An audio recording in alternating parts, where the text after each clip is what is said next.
प्रिय विद्यार्थियों, ऑनलाइन कक्षा में आपका स्वागत है। आज हम पढ़ेंगे द्विसदनात्मक व्यवस्थापिका के पक्ष और विपक्ष में तर्क। प्रारंभ से ही ये विषय विवादास्पद रहा है कि व्यवस्थापिका में विधानमंडल में एक सदन होना चाहिए या दो सदन होने चाहिए। आज अधिकांश देशों की जो व्यवस्थापिका है, विधानमंडल है, संसद है, उसमें दो सदन हैं, चाहे वो भारत हो, अमेरिका हो, ब्रिटेन, स्विट्जरलैंड या फ्रांस। उदाहरण के लिए भारत में लोकसभा और राज्यसभा, ब्रिटेन में हाउस ऑफ कॉमन्स और हाउस ऑफ लॉर्ड्स, अमेरिका में सीनेट और प्रतिनिधि सभा। लेकिन चीन एक ऐसा देश है जहां एक सदनात्मक व्यवस्थापिका है। तो इसके पक्ष और विपक्ष में दोनों में तर्क दिए जाते हैं कि द्विसदनात्मक व्यवस्थापिका होनी चाहिए अथवा नहीं होनी चाहिए। द्विसदनात्मक व्यवस्थापिका का अर्थ है संसद में दो सदनों का होना, और एक सदनीय व्यवस्थापिका का अर्थ है संसद में एक सदन का होना। तो पहले हम पढ़ेंगे द्विसदनात्मक व्यवस्थापिका या विधानमंडल के पक्ष में दिए जाने वाले तर्कों के बारे में। जो पहला तर्क दिया जाता है द्विसदनात्मक व्यवस्थापिका के पक्ष में, वह यह है कि अगर एक ही सदन होगा तो वो निरंकुश हो सकता है, और दो सदन होने पर निरंकुशता पर रोक लग सकती है। उदाहरण के लिए चीन में अगर एक ही सदन है विधानमंडल का या संसद का, तो वो मनमानी कर सकता है, परंतु ये दो सदन होंगे तो दोनों ही सदन एक दूसरे की मनमानी पर और निरंकुशता पर रोक रख सकते हैं। तो इस तरह से दो सदन का होना इसलिए ज़रूरी है कि लोकतंत्र की रक्षा हो सके। तो दूसरा तर्क यही है कि नागरिकों की स्वतंत्रता, लोकतंत्र की रक्षा और इवन कार्यपालिका की स्वतंत्रता की रक्षा के लिए भी दो सदनों का होना उपयोगी सिद्ध होता है। अब बात केवल निरंकुशता या मनमानी की ही नहीं है। तीसरा तर्क यह है कि अगर एक ही सदन होगा तो उसका कार्यभार बहुत बढ़ जाएगा, और कार्यभार बहुत अधिक बढ़ जाने से वो कुशलता पूर्वक अपने कर्तव्यों का संपादन नहीं कर पाएगा।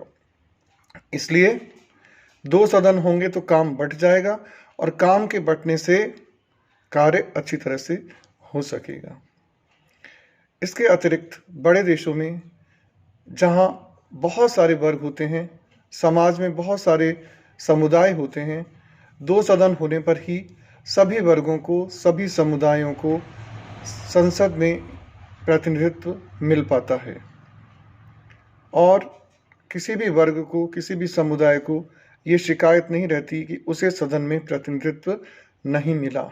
इसलिए दो सदन होते हैं तो ये भी बहुत अच्छा रहता है कि एक सदन प्रत्यक्ष रूप से निर्वाचित हो जाता है जिसमें जनता के चुने हुए प्रतिनिधि रहते हैं, और दूसरे सदन में समाज के ऐसे वर्गों को प्रतिनिधित्व दिया जाता है जो महत्वपूर्ण तो होते हैं पर चुनाव में भाग नहीं लेते हैं।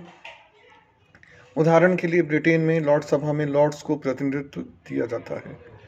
इसके अतिरिक्त संघात्मक शासन व्यवस्था में भी बहुत ज़रूरी होता है दो सदनों का होना, क्योंकि संघात्मक शासन व्यवस्था में एक सदन जनता का प्रतिनिधित्व करता है, लेकिन संघात्मक शासन व्यवस्था में राज्यों का भी बहुत महत्व होता है, राज्यों की भी बहुत महत्वपूर्ण स्थिति होती है। इसलिए राज्यों को प्रतिनिधित्व देने के लिए दूसरा सदन होना चाहिए। उदाहरण के लिए अमेरिका में सीनेट और भारत में राज्यसभा ऐसे सदन हैं जो संघात्मक व्यवस्था के अंतर्गत संसद में राज्यों का प्रतिनिधित्व करते हैं।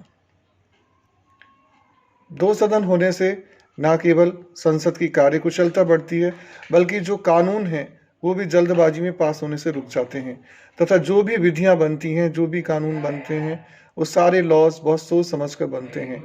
क्योंकि जैसे हम उदाहरण लें भारत का, भारत में जब कोई भी कानून बनता है तो पहले एक सदन में वो 3 वाचनों से गुजरता है, और फिर दूसरे सदन में फिर से उसी प्रक्रिया से और 3 वाचनों से गुजरता है। तो ये गुंजाइश नहीं रहती है कि कोई जो कानून है वो जल्दबाजी में बन जाएगा। हर कानून सोच समझ के बनता है द्विसदनात्मक व्यवस्थापिका में। तो इस प्रकार हम देखते हैं कि द्विसदनात्मक व्यवस्थापिका के बहुत सारे लाभ हैं, और उसके पक्ष में ये सारे तर्क दिए जाते हैं। लेकिन कुछ विद्वान ऐसे भी हैं जो द्विसदनात्मक व्यवस्थापिका के विपक्ष में तर्क देते हैं और कहते हैं कि एक ही सदन होना पर्याप्त है, दो सदनों के होने की जरूरत नहीं है। तो आइए अब हम देखते हैं कि एक सदनात्मक व्यवस्थापिका के पक्ष में क्या तर्क दिए जाते हैं। एक सदनात्मक व्यवस्थापिका के पक्ष में पहला तर्क ये दिया जाता है कि जो दूसरा सदन होता है वो अनावश्यक है, और अनावश्यक होने के साथ साथ अगर दूसरा सदन होता है तो उसके संगठन के लिए, उसके चुनाव के लिए दुगना व्यय होता है। एक सदन होने पर जितना व्यय होगा, 2 सदन होने पर उससे दुगना व्यय होगा।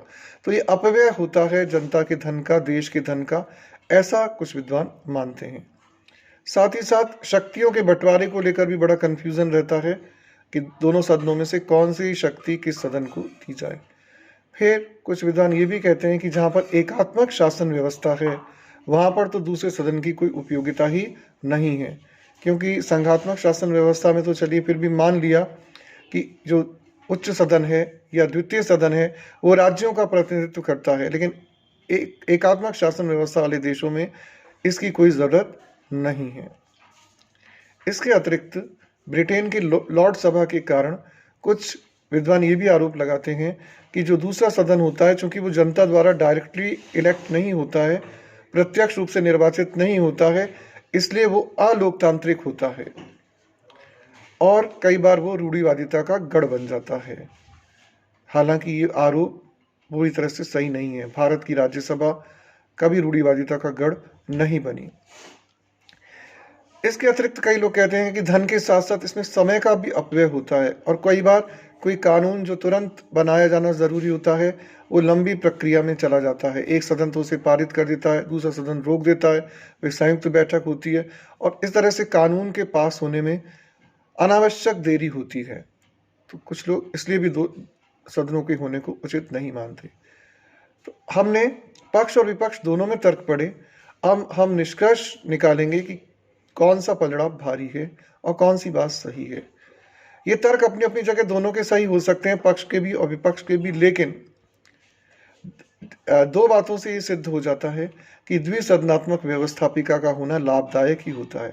पहली बात तो यही कि विश्व के अधिकांश देशों में ये ज़रूरत समझी गई है और उसका फायदा हुआ है, इसीलिए सभी देशों में चीन को छोड़कर द्विसदनात्मक विधानमंडल है, द्विसदनात्मक व्यवस्थापिका है। तो ये अनुभव से सिद्ध हुआ है कि एक सदनात्मक व्यवस्थापिका की तुलना में द्विसदनात्मक व्यवस्थापिका ज़्यादा उपयोगी होती है। चीन में तो चूंकि साम्यवादी शासन है और लोकतंत्र उस रूप में नहीं है जैसे कि भारत, अमेरिका, फ्रांस, स्विट्जरलैंड में है, इसलिए वहाँ तो एक सदन से काम चल सकता है, परंतु बाकी देशों में ऐसा होना संभव नहीं है। साथ ही जैसा कि मैंने आपको पहले भी बताया कि संघात्मक शासन व्यवस्था में राज्यों का भी अपना एक दर्जा होता है, अपनी शक्तियाँ होती हैं, अपना महत्व होता है, तो राज्यों का प्रतिनिधित्व करने के लिए भी दूसरा सदन ज़रूरी होता है। साथ ही साथ इतिहास का अनुभव भी यही कहता है कि जब जब एक सदन हुआ तो निरंकुशता भी बढ़ी, मनमानी भी बढ़ी और कानून भी अच्छे रूप में पारित नहीं हो सके।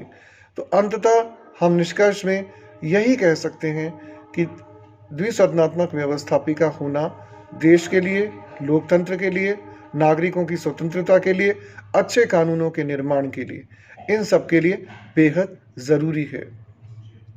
अतः हम ये निष्कर्ष निकाल सकते हैं कि द्विसदनात्मक व्यवस्थापिका ही श्रेष्ठ है और इसके उदाहरण के रूप में हम अमेरिका और भारत को प्रस्तुत कर सकते हैं।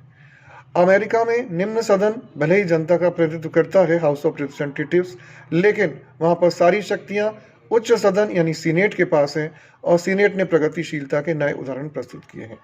और दूसरा उदाहरण भारत का है, जहाँ लोकसभा जनता का प्रतिनिधित्व करती है और लोकसभा पर्याप्त रूप से शक्तियाँ भी रखती है और राज्यसभा की शक्तियाँ लोकसभा से कम हैं, फिर भी राज्यसभा को कुछ ऐसे अनन्य अधिकार दिए गए हैं जिससे कि वो अपनी महत्वपूर्ण भूमिका निभाती है। तो कुल मिलाकर हम यही कह सकते हैं कि दोनों में से यदि चुनना ही है तो हमें द्विसदनात्मक व्यवस्थापिका को ही चुनना होगा, क्योंकि द्विसदनात्मक व्यवस्थापिका या विधानमंडल शेष रूप से कार्य संपादित करते हुए देश के लिए अच्छे से अच्छे कानूनों का निर्माण करते हैं। धन्यवाद।